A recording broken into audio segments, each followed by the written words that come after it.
5 araw na, hindi mo pa rin ginagawa yung pinagagawa namin sa'yo eh.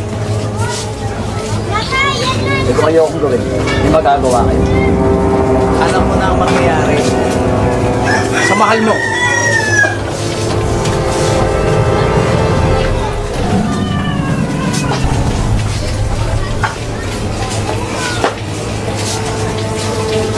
Sino ba talaga?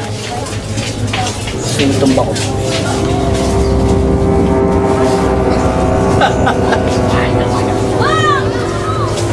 Si Governor. Governor? Tama. Eh, hayop ka naman talaga eh. Traidor ka. Pati yung amo mo, papatumba mo sa akin. Parang ganito lang yan eh. Eating 2 birds, 1 stone. Hindi mo sabihin. Balik mo yung pera. Tumba mo si Governor. Walang mangyayari sa mahal mo. Simple lang, di ba? Pero hindi ko nga gawin. Up, up! Hindi pala. Balik. Eating 3 birds.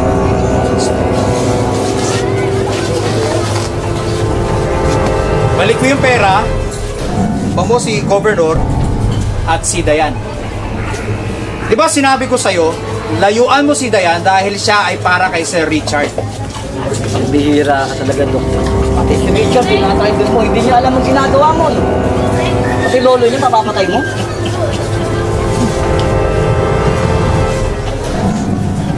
Simple lang. Di ba? Pag hindi mo yan ginawa, ipapapatay namin ang mga mahal mo sa buhay. Huwag yung gagalawin ng pamilya ko, anak ko at ang kapatid ko. Hindi gawin mo yung pinagagawa namin sa'yo. Simple lang. Gawin mo yung pinagagawa namin sa'yo. Alam mo na yun.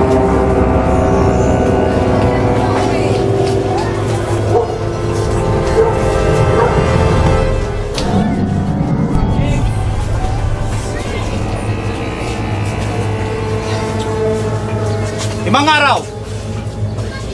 Tandaan mo yan. Inaasahan ko. Gagawin mo yan. 5 araw ulit? Oo! Naintindihan mo? Yung sinabi ng boss ko! Sundin mo! Ha? Pang mo. Boss?